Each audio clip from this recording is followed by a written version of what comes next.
이렇게 함께 말씀을 공부할 수 있는 귀한 자리에 참여하신 모든 분들을 우리 주님의 이름으로 환영합니다. 오늘은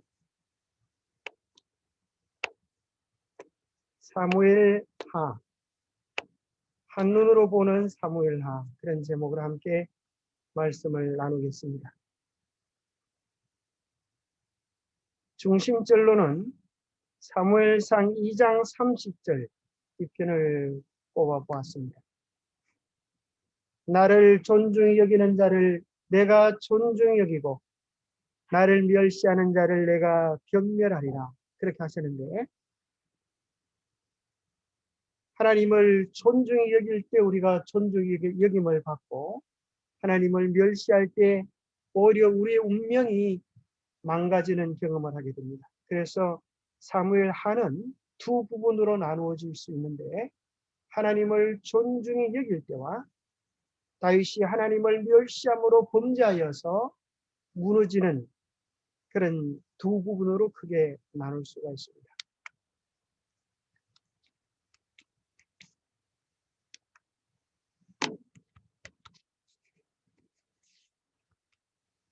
사무엘상은 지난번에 살펴보았듯이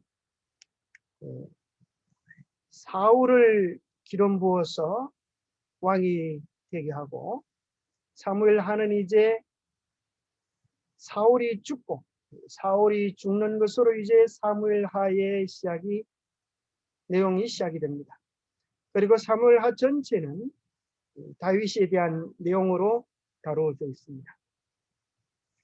저자는 유대전성에 의하면 사무엘하의 처음 24장은 사무엘이 기록했고, 사무엘하의 나머지 부분과 사무엘하는 나단과 갓이 기록했다고 전해집니다. 사무엘의 죽음은 사무엘상 25장 1절에 기록되어 있고, 사무엘서에서 그의 이름이 마지막으로 나타나는 것은 사무엘상 28장 20절이 됩니다. 사무엘하는 24장까지 되어져 있습니다. 그 가운데 사무엘하에서 중심절을 꼽는다고 하면 사무엘하 7장 12절에서 13절에 나오는 내용인데요. 함께 읽어보겠습니다. 시작. 내 수완이 차서 내 조상들과 함께 누울 때에 내가 내 몸에서 내 씨를 내 뒤에 세워 그의 나라를 견고하게 하리라. 그는 내 이름을 위하여 집을 건축할 것이요 나는 그의 왕위를 영원히 견고하게 하리라. 여기 보면 이 다윗의 언약, 하나님께서 주신 다윗에게 주신 특별한 언약을 맺으시는데, 그 내용의 핵심이 이것입니다. 내 씨를 너의 뒤에 세워서 그의 나라를 견고하게 하리라. 그는 내 이름을 위하여 집을 건축할 것이요 나는 그의 왕위를 영원히 견고하게 하리라. 자, 여기서 말한 다윗의 씨는 누구일까요? 첫 번째는 솔로몬이 되어집니다. 그래서 솔로몬이 내 이름을 위하여 집을 건축할 것이요 한 것처럼 예루살렘 성전을 건축하게 되는 그 역사를 이야기하고, 더 나아가서 이것은 궁극적으로 예수 그리스도에게 적용되어집니다. 자, 이것을 다윗 언약이라고 하는데, 이 다윗 언약 속에는 세 가지가 포함되어 있습니다. 첫 번째는 너의 이름을 존귀하게 만들어주겠다. 7장 9절에 보면 내가 가는 모든 곳에서 내가 너와 함께 있어 내 모든 원수를 내 앞에서 멸하였은즉 땅에서 위대한 자들의 이름같이 너의 이름을 위대하게 만들어주리라. 우리 하나님께서 다윗의 이름을 위대하게 만들어주리라 약속하셨습니다. 두 번째는 내가 또 내 백성 이스라엘을 위하여 한 곳을 정하여 그를 심고 그를 거주하게 하고 다시 옮기지 못하게 하며 악한 종류로 전과 같이 그들을 해하지 못하게 하리라. 이스라엘을 한 곳에 세워서 이제는 이곳저곳 쫓겨다닐 필요가 없게 만들어 주리라. 그렇게 하시고, 세 번째가 무슨 내용이냐면 조금 전에 읽었던 너의 씨로 말미암아 이 왕위를 영원히 견고하게 만들리라. 그렇게 약속해 주시는 내용이 나옵니다. 특별히 이 내용이 예수 그리스도께 적용되어진 내용을 우리는 마태복음, 사복음서 곳곳에서 발견하게 됩니다. 예수님께서 놀라운 치유의 기적을 베푸실 때 그들은 한 소리로 고백하기를 다윗의 자손이 아니냐. 우리가 다 놀라 이르되 이는 다윗의 자손이 아니냐. 다윗의 자손이여 나를 불쌍히 여기소서. 그렇게 했던 내용들을 발견하게 됩니다. 계시록 성경 제일 마지막에 나오는 요한계시록 22장 16절에도 표현하기를 나 예수는 다윗의 뿌리요 자손이 곧 광명한 새벽별이라 하시더라. 여기 보니까 다윗의 뿌리요 자손이다. 여러분 교과 공부를 통하여 배우셨죠? 어떻게 한 사람이 뿌리도 될 수가 있고 자손도 될 수가 있고, 어떻게 예수님은 다윗의 뿌리가 되었습니까? 모든 생명을 창조하신 생명의 근원으로서 뿌리가 되시고 다윗의 계보를 통하여 이 땅에 오셔서 다윗의 자손이 되셨습니다. 그래서 곧 그 약속이 궁극적으로 예수 그리스도께 이루어지게 되는데, 이 다윗의 언약 축복을 받게 되어진 이유를 우리는 좀 기억해 볼 필요가 있습니다. 하나님께서 왜 다윗에게 이렇게 특별한 축복을 주셨을까요? 그 이유를 우리는 조금 이따 이제 살펴보게 될 것입니다. 자, 다윗의 생애를 보면 고난을 많이 받은 것 같아요? 영광이 큰 것 같아요? 고난이 큰 것 같아요? 영광이 큰 것 같아요? 뭐가 클 것 같아요? 우리가 생각해 보면 다윗이 기름 부음을 받고 정말 고생을 죽도록 합니다. 죽을 고비를 여러 번 넘겨 고생 많다. 내 팔자도 기구하지만 다윗도 어지간하다. 그런 생각이 들지 모르겠어요. 정말 죽을 괴로움들을 너무나 많이 당하고 하다 못해서 다윗이 뭐 하기까지 합니까? 미친 것까지 합니다. 살아남기 위해서 입에 침을 쥐지 흘리며 미친 짓까지 하면서 그의 생명을 연장해 나가는, 때로는 정말 피할 곳이 없어 이제는 어디 가서 적군에 들어가서 우리가 벌리셋에 들어가서 여기 피하면 내 목숨을 연장할 수 있지 않을까. 참 베레벨 수단을 써서 고생을 다 했는데 다윗의 생애를 생각해 보면 우리가 어떤 교훈을 받게 되는가 하면 훈련은 짧고 영광은 길다라고 하는 교훈을 얻을 수가 있어요. 다윗이 고생을 많이 한 것 같은데, 죽도록 고생한 것 같은데 뒤돌아보니까 몇 년 고생했어요? 몇 년 훈련했어요? 하나님의 고난의 학교에서 15년간 훈련을 했어요. 기름을 받고 왕이 되기까지 15년간 훈련을 했어요. 그런데 영광은 몇 년 동안 누리는가? 사무엘 5장 4절에 보니까 다윗이 30세에 왕이 올라 40년 동안을 다스렸어요. 15년 동안 훈련받고 몇 년 동안 영광을 누렸어요? 40년. 그 보니까 영광이 훨씬 더 긴 것을 보게 됩니다. 베나드 많죠? 배 이상이 되는 것입니다. 우리도 또 생각해 보면 아브라함도 고생을 참 많이 했습니다. 믿음의 조상으로 하나님께서 약속하시기를 너희의 후손을 하늘의 별과 같이 바다의 모래와 같이 많게 하리라 그러시는데 75세에 그 약속을 믿고 부름을 받았는데 몇 살 때 애를 치셨어요? 100살. 그러니 소원하고 고생하고 기다렸던 때가 몇 년 동안이나 됐습니까? 25년이나 됐어요.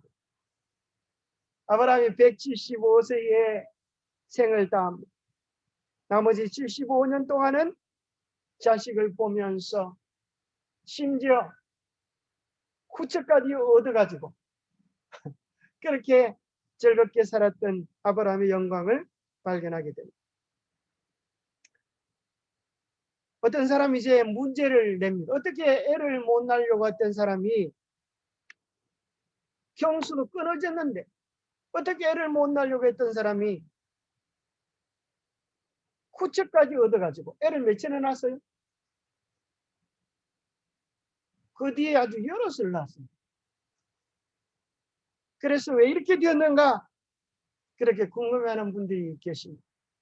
뭐가 아브라함을 그렇게 변화시켰을까요? 믿음이 아브라함을 회춘하게 했습니다. 그걸 어떤 분은 표현하기를 말의 위력이다 그래요. 말의 위력이다. 아브라함, 원래는 아브라함으로 바뀌었어. 아브라함의 뜻은 열국의 아비다. 여러 나라의 아비가 된다. 아브라함과 사라가 둘이 보면서 그럽니다. 열국의 아버지, 열국의 어머니 지나가는 사람이 물어요. 도대체 이 집에 애가 몇이나 되는데 열국의 아버지, 열국의 어머니라 그럽니까? 아브라함이 뭐라 그럴까요? 우리 집에 애는 하나도 없습니다. 그래도 어떻게 당신 이름이 열국의 아비가 됐어요? 아이고, 지금은 없지만은 하나님이 약속하시기 때문에 하나님께서 하늘의 별과 같이 바다의 모래같이 많게 해주실 그 약속을 믿고 내 이름을 열국의 애비라고, 열국의 어미라고 바뀌었어요. 그가 그 이름을 외칠 때마다 무슨 일이 일어나는가 하면 그의 몸의 세포들이 그가 고백하는 언어들에 반응하는 것이죠. 죽었던 세포들이 살아나는 것이죠. 그래서 그가 회춘하게 되었다. 그렇게 말을 하는 분들이 있어요. 그게 일리 있는 소리. 우리가 어떤 말을 하며 사는가? 요즘 어떻게 지냅니까? 라고 물어보면 어떤 사람은 아이고 코로나 때문에 코가 막혀 못 살겠습니다. 그런 사람도 계시고 어떤 사람은 코로나가 축복입니다. 그런 분도 계셔요. 세상에. 여러분 그런 사람 봤어요? 실제로 그런 사람이 있어요. 코로나가 저에게 알지 못했던 많은 축복을 안겨주었습니다. 세상에 헛짓거리 그만하게 했고요. 주님 앞에 무릎 꿇는 법을 배우게 했고요. 더 말씀 앞으로 기도 앞으로 무엇이 중요한지를 깨닫게 했습니다. 나는 오히려 이 어려운 때가 오히려 기회가 되고 이 어려운 때가 오히려 내게 축복이 됨을 믿습니다. 그렇게 고백하는 사람이 있어요.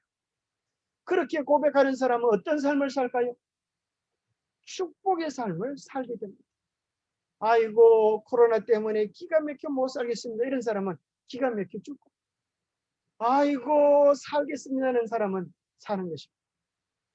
그래서 우리의 언어들을 바꾸는 것이 우리의 삶에 실제적인 영향을 미치는 것들을 배우게 됩니다.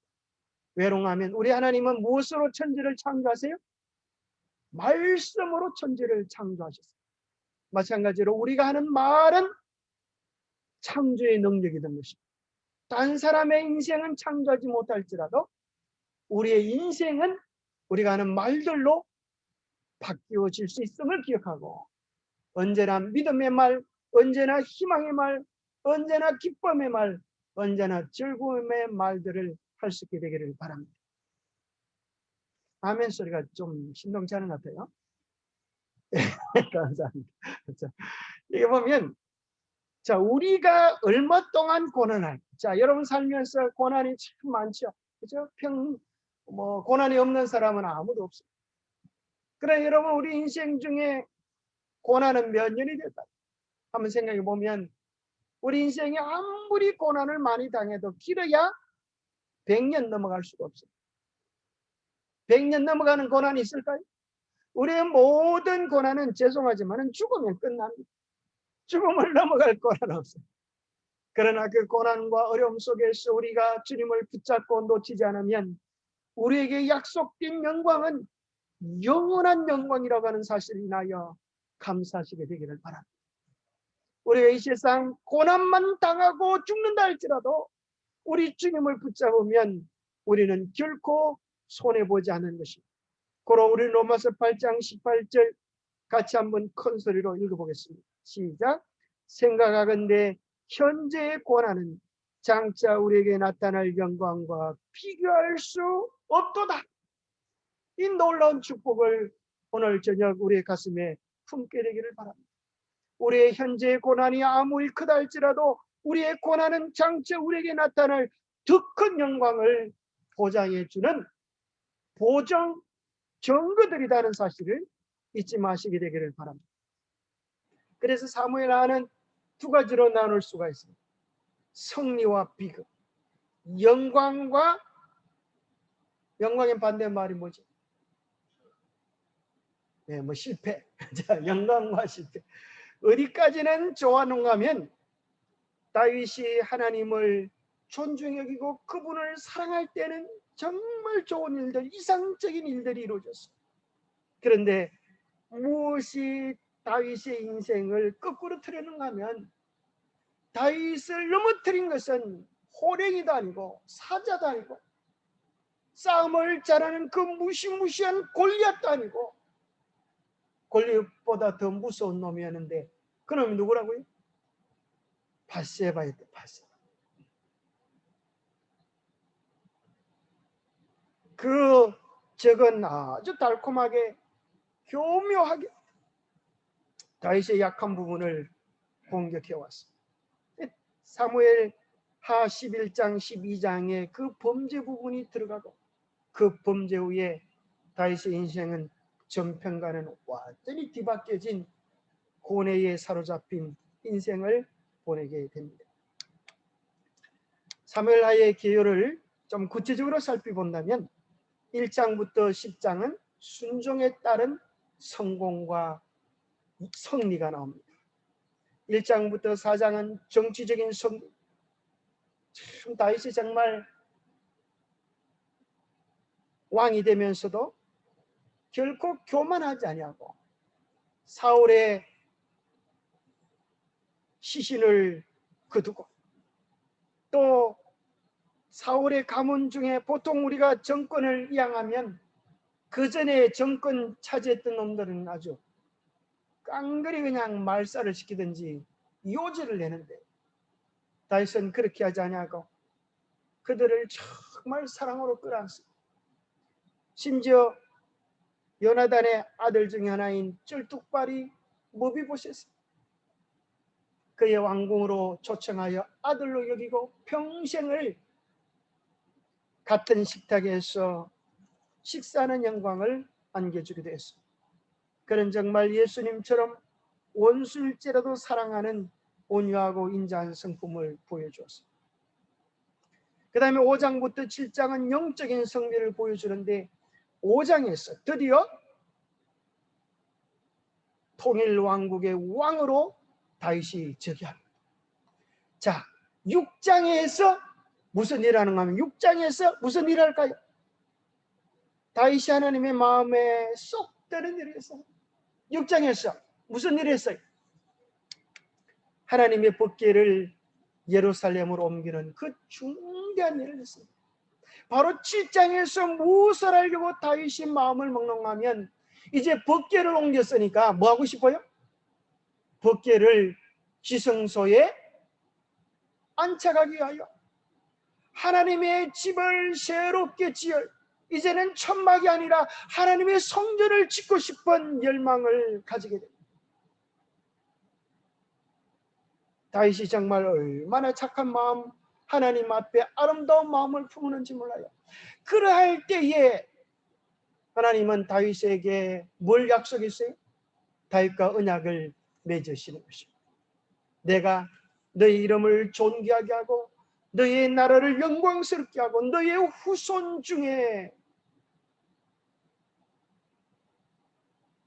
영원히 무너지지 않는 나라를 세우실 예수 그리스도가 나올 것을 약속해 주십니다. 사무엘하 6장 15절에 보면 다윗과 온 이스라엘 족속이 즐거이 환호하며 나팔을 불고 여호와의 궤를 메어오니라. 다윗이 그때 얼마나 신이 났던지 무슨 짓을 했어요? 왕의 채통도 다 벗어버리고 아이처럼 기뻐 즐거워 뛰노는 춤을 추는, 다윗이 평소 춤 연습을 좀 안 했던 모양이에요. 그래가지고 자기 부인 미갈한테 그것도 춤이라고 춥니까? 내가 창피해서 못 보겠습니다. 그래가지고 그날부터 다윗이 미갈과 함께 자지 않기로, 얼마나 남자의 자존심이 상했던지. 내가 네 앞에서 춤추는 게 아니고 하나님 앞에서 춤을 추는데 당신이 와 그라요? 그렇게 하면서 그때부터 선한 마음을 죽을 때까지 잊지 않았어. 그래서 여자분들이 남자를 좀 선하게 하는 거 조심해야 됩니다.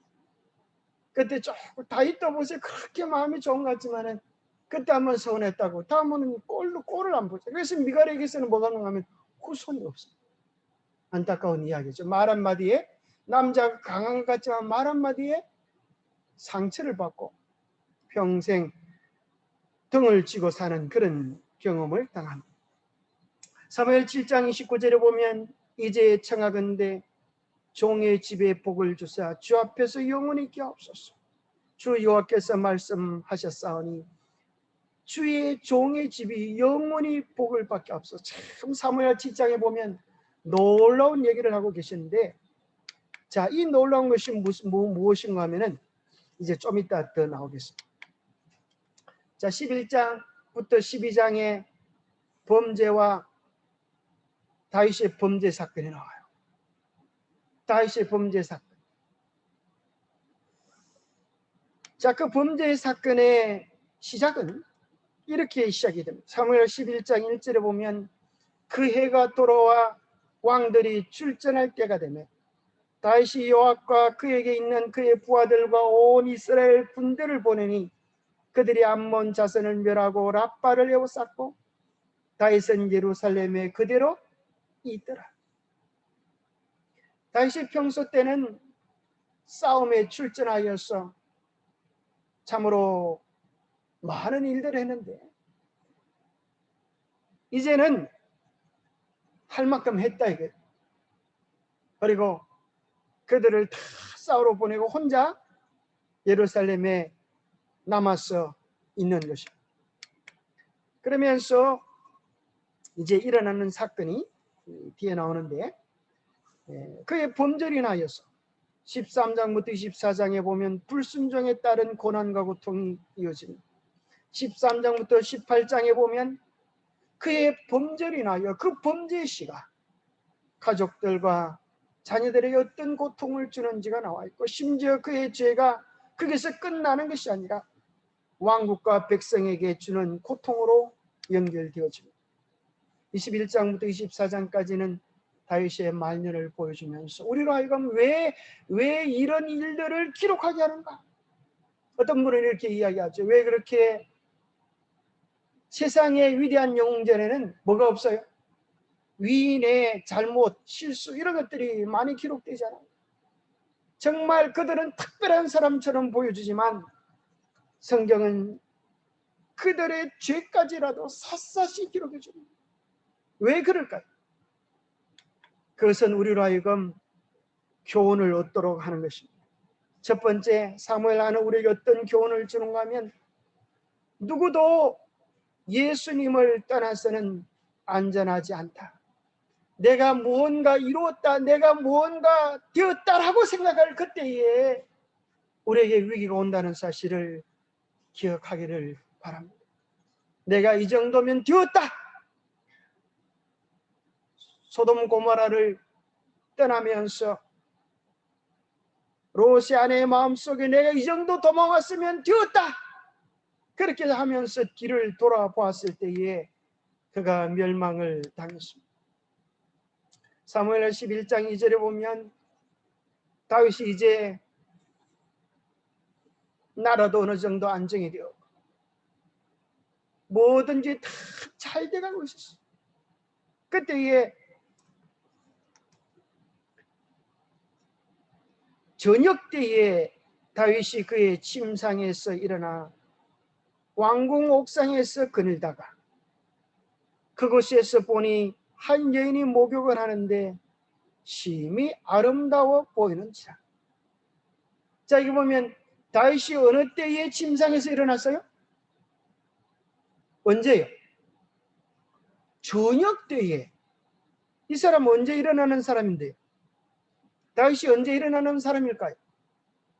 아침에 일어나는 사람인데 그날은 푹 쉰다고, 낮에 종일 쉰다고, 아이고 하나님 뭐 하루 정도 경건의 시간, 하루 정도 말씀 보는 시간, 하루 정도 큐티 안 하면 어떻습니까?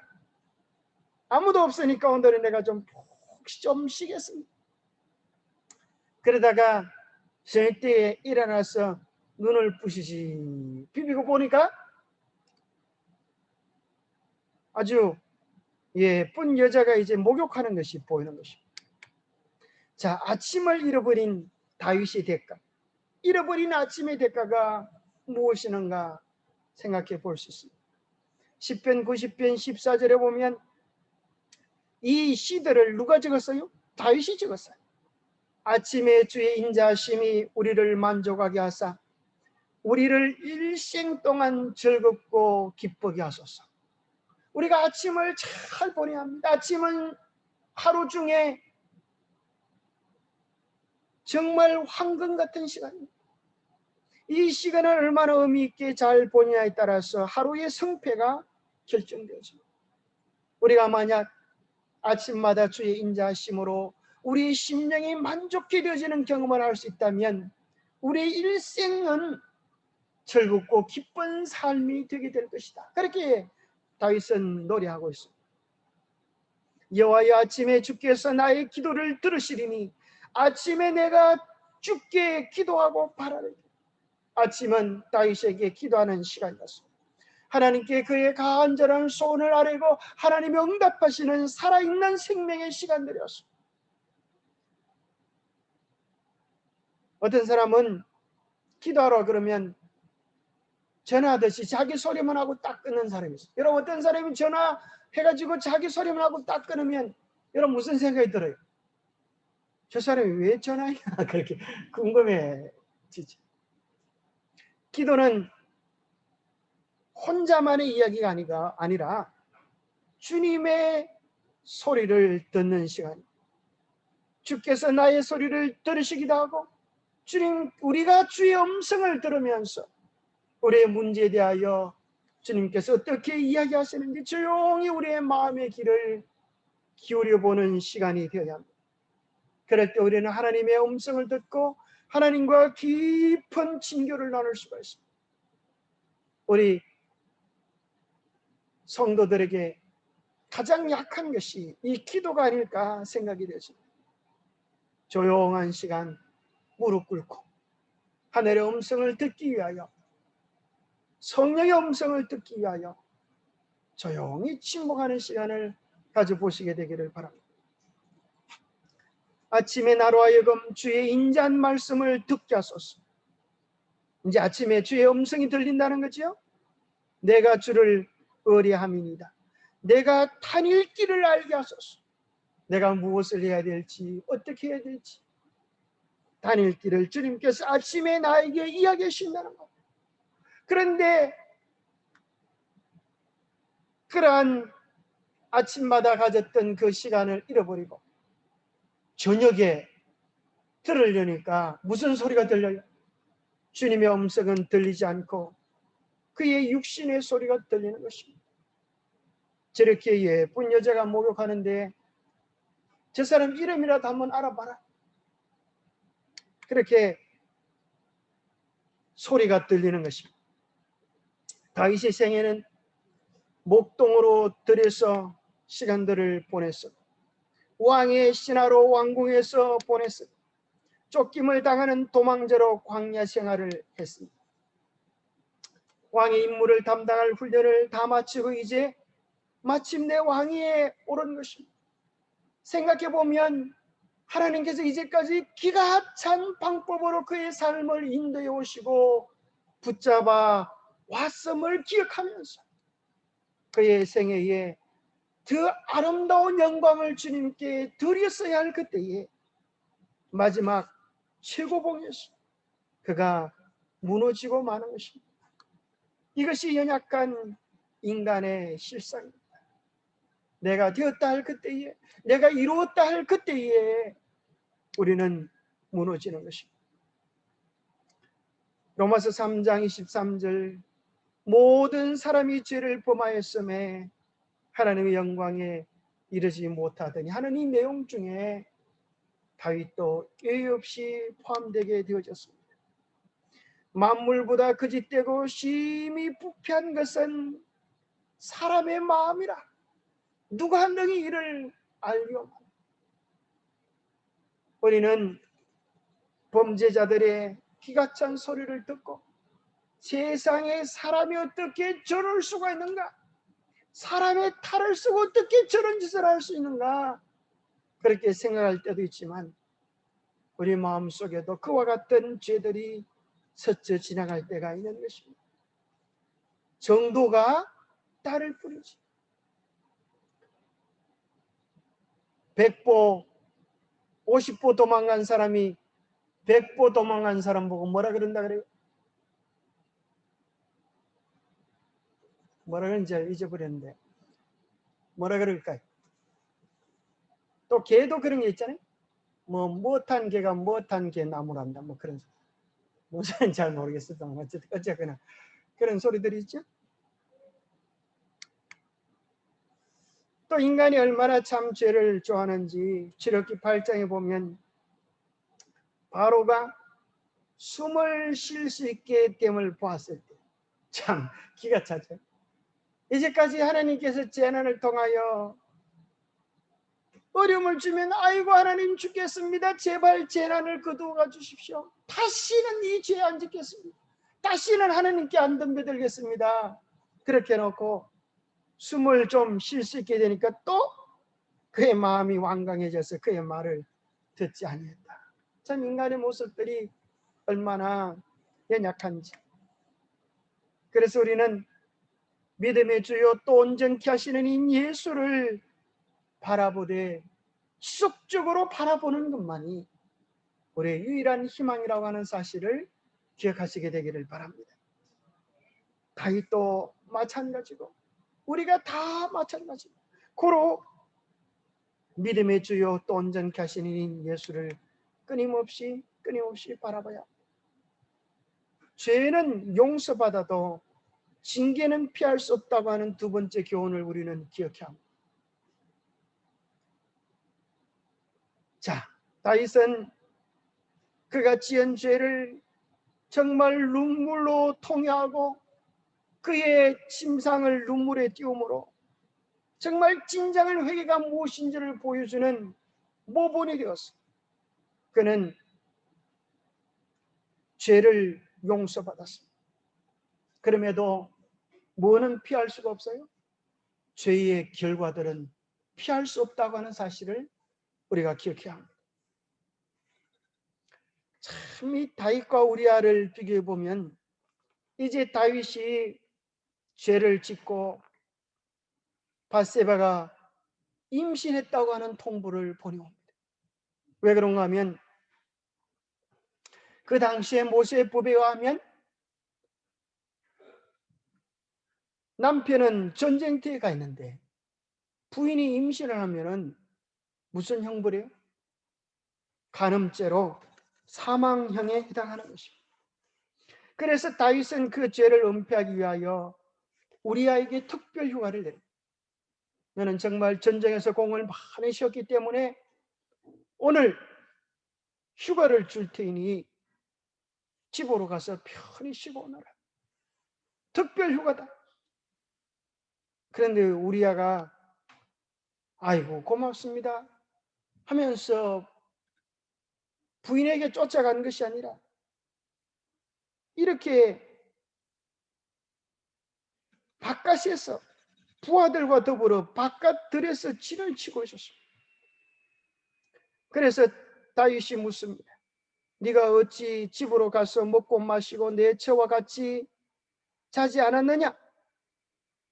그렇게 물어보니까 내가 어떻게 그렇게 할 수 있겠습니까? 딴 사람들은 다 고생하는데 나만 이렇게 호화로운 시간을 보낼 수가 없습니다. 내가 이 일을 행하지 아니하기로 왕의 살아계심과 왕의 혼의 살아계심을 두고 맹세하나이다. 자기 딸을 뭐 한다는 거예요? 아주 충성을 다하는, 이렇게 신실한 우리아의 뜻 때문에 다윗이 은폐하려고 했던 그 작전이 수포로 돌아갑니다. 그래서 다윗은 요압에게 편지를 씁니다. 이 우리아를 적진 깊숙이 내버려 두고 너희들은 뒤로 살짝 피해서 이 우리아를 죽도록 해라. 그렇게 특별 지령을 내려. 우리아가 참 너무 충성스러워서 죽었습니다. 여러분 어떻게 생각하세요? 좀 적당히 충성했으면 좋을 텐데 너무 충성스러워서 죽었는지 잘 모르겠지만은, 자, 이 범죄는 이렇게 되었습니다. 그러면서 이제 우리아가 적진해서 죽고 나니까 이 일로 걱정하지 마라. 칼은 이 사람이나 저 사람이나 삼키느니라. 그 성을 향하여 더욱 힘써 싸워 함락시키라. 그렇게 이제 연락을 했습니다. 26절에 보면 우리아의 아내는 그 남편 우리아가 죽었음을 듣고 그 남편을 위하여 어떻게 했다고요? 소리내어 우니라. 바시바의 마음이 어땠을까요? 남편이 죽었다고 정말 슬퍼했을까요? 아니면 자기 죄가 감추어졌다고 좋아했을까요? 참 인간의 죄악성은 정말 무서운 것이지 않습니까? 그 장례를 마침에 다윗이 사람을 보내 그를 왕궁으로 데려오니 그가 그의 아내가 되어 그에게 아들을 낳으니라. 다윗이 행한 그 일이 여호와 보시기에 악하였더라. 자, 여기서 한번 생각해 보십시오. 이제 완전 범죄가 되어진 것 같지 않습니까? 우리아는 죽었고 바세바는 다윗의 아내가 되어서 아이를 낳았으니 아무도 모르는 것입니다. 아는 사람 누구만 알아요? 네. 그 작전 참모였던 요압이 알똥말똥 그렇게 좀 수수께끼가 남겠지만은 아무도 모르는 것입니다. 사람들은 아무도 모르는 것입니다. 그래서 다윗은 이 일이 그냥 묻혀지기를 기대했어요. 다윗은 마음속에 죄책감이 없이 좋으면 다 좋은 것 아니겠냐고 생각을 했어요. 지나가 버린 것 아니겠냐고 생각을 했어요. 근데 부자와 선지자 720페이지에 보면은 이 일을 가만히 묻어두면 안 되는 분이 계셨습니다. 누구세요? 하나님이세요. 여기 이렇게 말씀하십니다. 범죄의 길은 바람직하게 보이나 필경은 사망의 길이다. 대담하게 이 길에 들어섰다가 죄의 결과가 얼마나 쓰라린 것임을 알고 일찍 그 길을 떠나는 자들은 행복한 자들이다. 우리가 다 넘어질 때가 있지만 정신을 바로 차리고 거기서 떠나는 경험을 해야 된다는 것입니다. 하나님께서는 자비를 베푸셔서 다윗을 죄악의 기만적 대가에 의하여 완전히 멸망을 당하도록 버려두지 아니하셨다. 만약 이것을 하나님께서 모르는 체하고 지나갔으면 다윗이 무슨 생각을 했을까요? 하나님도 이 정도는 봐주시는구나, 그렇게 생각하며 지나갔을지 모르겠어요. 그리고는 여전히 사람들 앞에서 하나님의 이름을 덜먹이면서 교훈을 청구했을지 모를 일입니다. 그러나 하나님께서는 다윗의 영혼을 사랑하셨기 때문에 그를 가만히 내버려 두지 않으시고 그에게 나단을 보냅니다. 나단이 그에게 한 재미있는 이야기를 합니다. 어느 동네에 양을 치는 양 한 마리를 키우는 사람이 있었고, 그 한 양을 자기의 부인처럼 그렇게 가족처럼 돌보는 사람이 있었고, 그 옆에는 양을 수백 마리 치는 사람이 있었는데, 수백 마리 양 치는 사람이 손님이 오니까 한 마리 가지고 있는 그 양을 빼앗아 가지고 손님을 대접했다고 그렇게 이야기를 해주었어. 그 얘기를 들으면 다윗이 무슨 얘기하는지 좀 감 좀 잡아야 될 텐데 전혀 감을 못 잡고, 이 사람이 되려 흥분해 가지고 뭐라고 하면, 이 일을 행한 사람은 마땅히 죽어야 된다. 그가 어떻게 불쌍히 여기지 아니하고 이런 일을 행하였느냐. 그 양새끼를 4배나 갚아줘야 하리라. 다윗의 마음속에서 뭐가 나타난 거예요? 자기도 모르게 그의 죄에 대한 벌을 선고해 버리고 마는 것입니다. 이러한 사람은 마땅히 죽을 자라. 그때 나단이 손가락을 다윗을 향하여 탁 가리키면서 뭐라 그래요? 당신이 그 사람이라. 그 소리를 들을 때에 다윗이 어떤 심정이겠어요? 하늘이 노랗고 이제 달의 힘이 쭉 빠지면서 하나님께서 내 죄를 알려주시는구나, 그런 생각을 했을 것입니다. 그리고 그로부터 다윗은 정말 그의 죄가 사함받고 새롭게 되어지기 위하여 간절히 기도하는 시편들, 시편 51편, 32편, 이런 죄를 속죄하는 깊은 기도의 시간들을 보냅니다. 근데 여기 보면 그 양새끼를 4배나 갚아줘야 하리라, 그렇게 말했던 것처럼 그가 한 사람을 우리아의 피를 흘린 것을 인하여 다윗의 4 아들이 죽임을 당합니다. 밧세바가 낳은 아들이 일주일 만에 원인을 알 수 없게 죽임을 당하고, 그 다음에 장자 암논이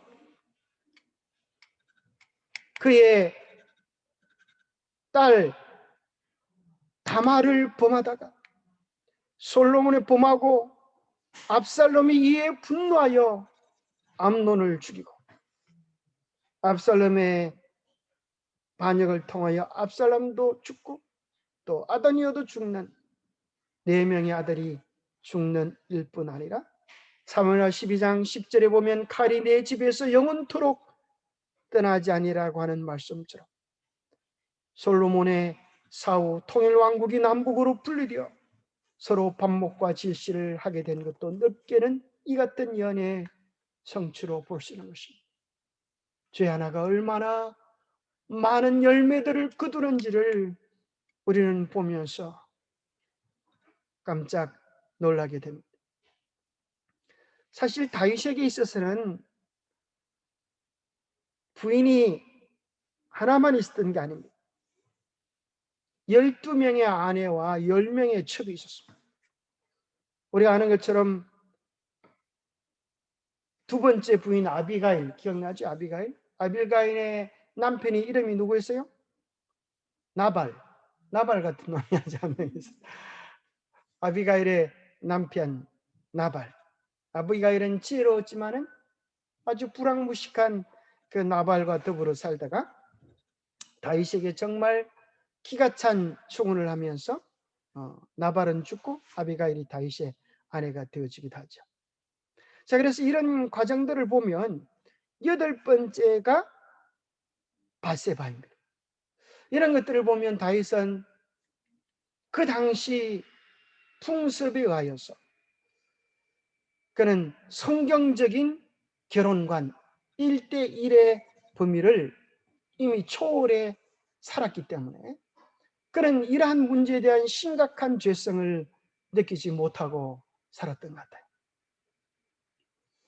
여기 이제 X표는 이 죽은 4명의 사람들. 이리 말에 낳은 아이, 그 다음에 암논, 또 압살롬, 아도니아. 이렇게. 또 그의 아들은 19명 가량이 됩니다. 참으로 죄의 대가는 처참하고 무서운 것입니다. 우리는 여기까지만 달콤한 것만 먹으면 되겠다 생각하지만 그 안에는 반드시 쓴 것이 있는 것입니다.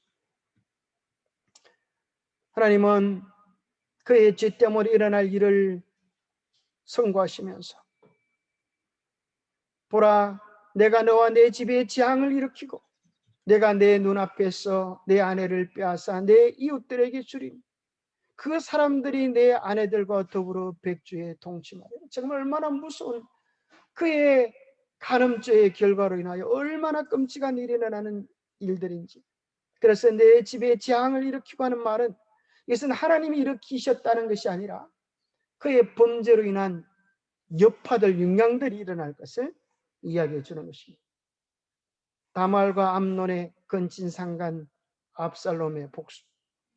또 압살롬이 다윗에게 반역한 후 이스라엘 온 백성이 보는 앞에서 다윗의 후궁들과 더불어 동침한 사건으로 인하여 이 선고가 문자 그대로 정확하게 성취되어지는 일이 벌어집니다. 우리는 죄를 심상히 여겨야 되겠습니다. 죄는 하나님을 업신여기는 것이고 하나님의 말씀을 업신여기는 것입니다. 죄는 언제나 하나님의 말씀을 업신여기는 데서 시작합니다. 하나님은 다윗에게 이야기합니다. 네가 나를 업신여기고 업신여긴다라는 말은 하나님이 없다. 그러면 하나님이 없다. 하나님을 없이 여길 때 업신여겨야 되는 거예요. 우리는 기억하십시다. 우리의 삶은 언제나 하나님 앞에서 있다고 하는 사실을 기억해야 되겠습니다. 호람되오라 그러죠. 하나님 앞에서 우리는 늘 살아가는 우리의 영적 주소와 이치를 잃어버리지 말아야 되겠습니다. 마귀는 기만의 명수입니다. 우리의 눈을 가려서 그 먼 결과를 보지 못하게 합니다.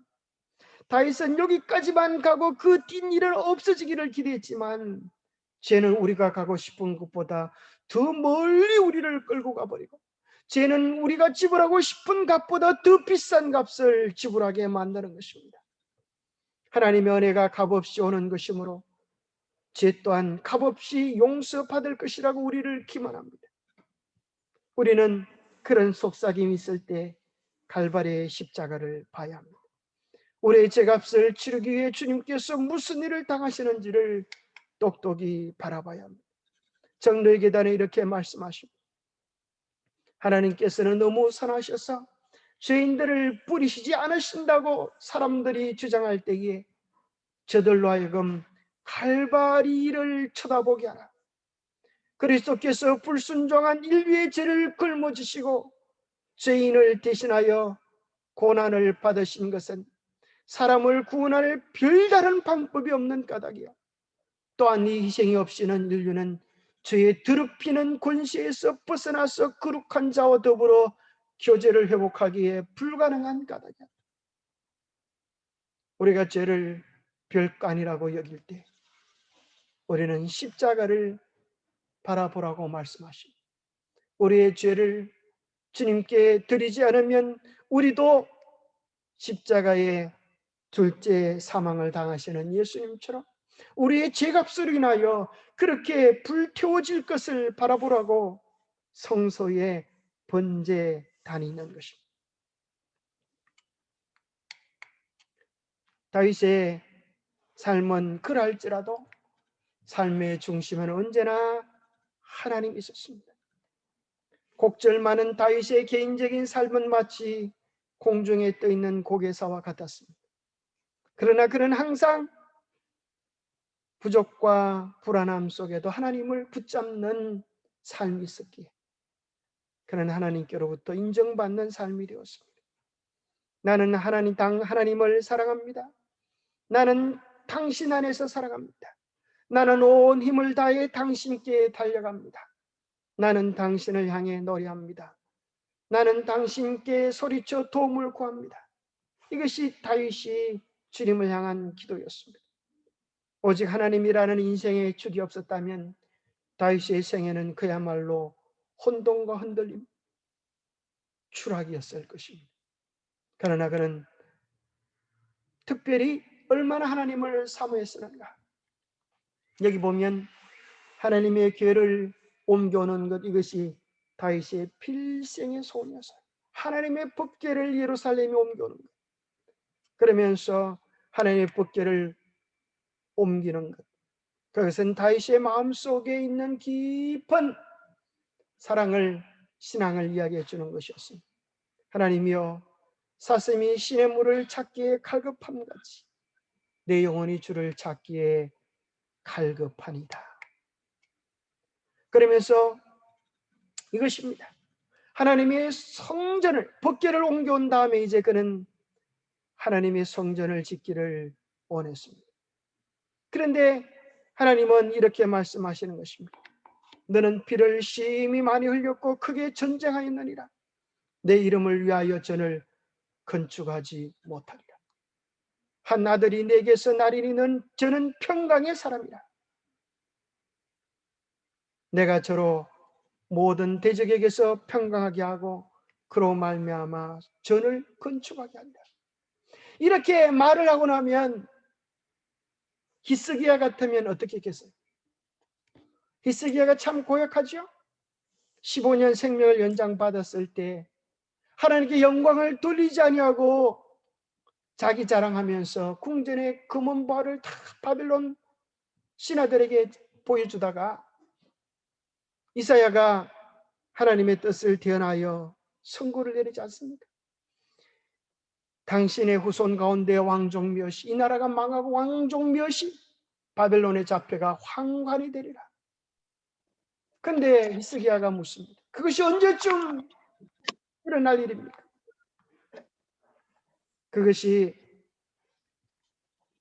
나의 당대에는 일어나지 않는다면 그래도 괜찮다, 이런 것입니다.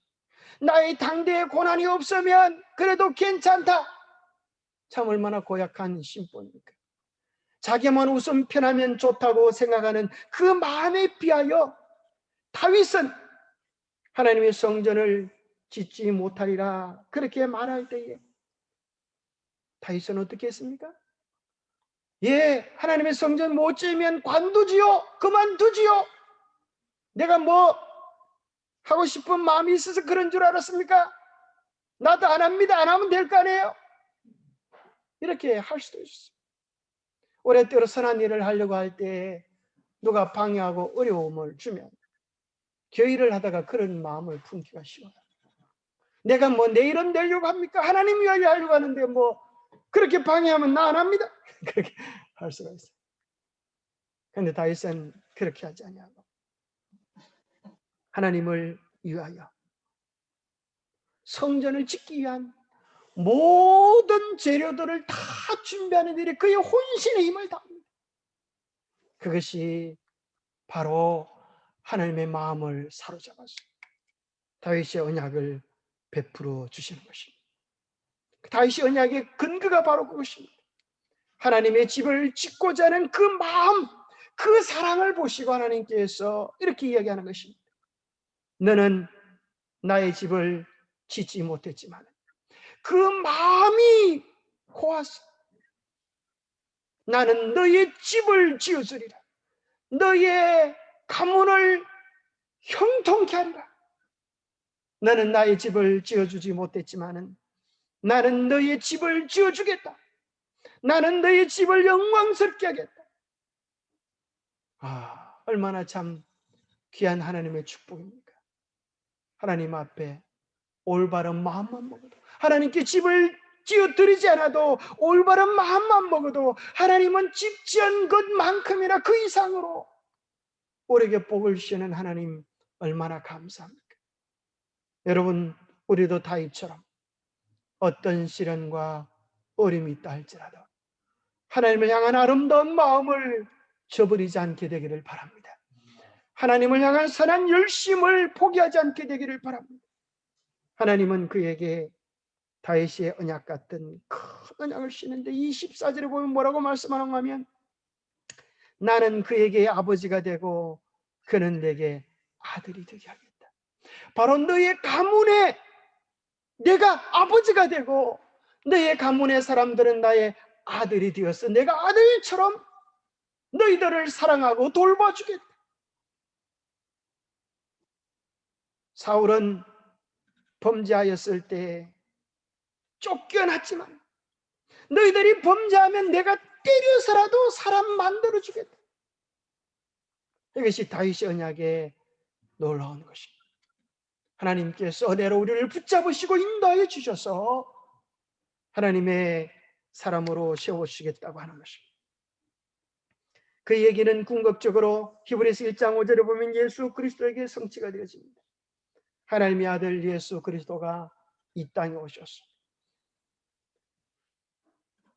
하나님께서 우리 모두에게 이 언약이 성취되게 하십니다. 나는 그에게 아버지가 되고 그는 내게 아들이 되리라. 예수 그리스도를 통하여 우리 모두가 하나님의 아들이 되어지는 그런 영광을 주시는 것입니다. 그래서 북방 이스라엘은 여기 보면은 이제 다윗의 집을 견고하리라 하셨습니다. 북방 이스라엘의 도표를 보면 이게 1번, 2번, 3번, 4번, 5번 이게 뭔가 하면은 왕조입니다. 왕조. 그래서 여로보암의 왕조는 나답 후에 끝나버리고 말아요. 칼이라고 하는 것은 뭐 같아요? 칼을 들고 반역을 일으켜서 구테타를 일으켜 뒤집어졌다는 거죠. 그래서 바사 왕조가 2번 가다가 시므리가 칼을 들고 또 뒤집어 놨어요. 시므리 후에 또 오므라이스 칼을 들고 와가지고 또 이렇게 뒤집어 버려요. 그래서 오므리 왕조가 4번 가는 것이 또 여우가 칼을 가지고 와서 잘 예호한다고 그러면서 아주 죽여버리고 이렇게 왕권이 계속 칼 이게 왕조가 바뀌는 모습들. 그러나 다윗의 왕조는 하나님의 약속해 주신 대로 다윗의 왕조는 그래도 남방 유다는 다윗의 왕조로 계속적으로 이어져 가게 됩니다. 그러나 그 나라 역시 바벨론 포로로 인하여 막을 내리지만 진정한 다윗의 자손 예수 그리스도가 오셔서 무너지지 않을 나라, 무너지지 않을 행복을 우리에게 약속해 주시는 것입니다.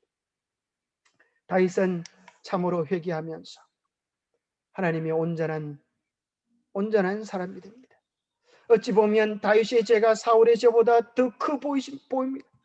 그러나 다윗에게는 참된 회개와 돌이킴이 있었고 사울에게는 없었습니다. 거론 유다의 죄와 베드로의 죄는 같아 보이나 한 사람은 참된 회개로 구원에 이르렀고 한 사람은 죄책감만 가지다가 멸망을 당했습니다. 악인은 그의 길을 불의한 자는 그의 생각을 버리고 여호와께로 돌아오라. 그리하면 그가 긍휼히 여기시리라. 우리 하나님께로 돌아오라. 그가 너그럽게 용서하시리라. 하나님의 자비와 인자하심은 무궁한 것입니다. 우리는 아무도 우리가 지은 죄 때문에 멸망할 필요는 없습니다. 왜냐하면 예수 그리스도의 십자가는 우리의 죄를 이미 다 용서해 주셨기 때문입니다.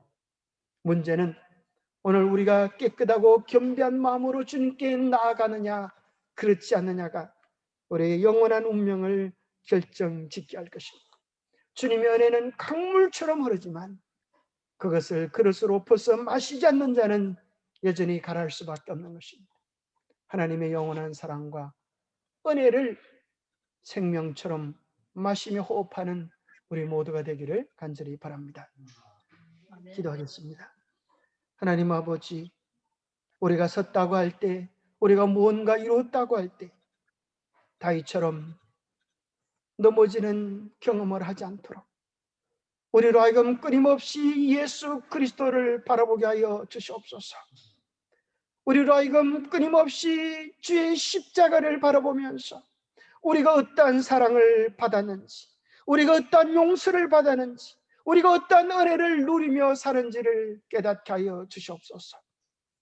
다윗이 하나님의 전을 사모했던 것처럼, 하나님의 계명을 마땅한 자리에 놓았던 것처럼, 우리도 하나님의 계명을 마땅한 자리, 우리의 마음의 중심에 품고 하나님의 품성, 그 사랑을 닮아가게 하여 주시옵소서.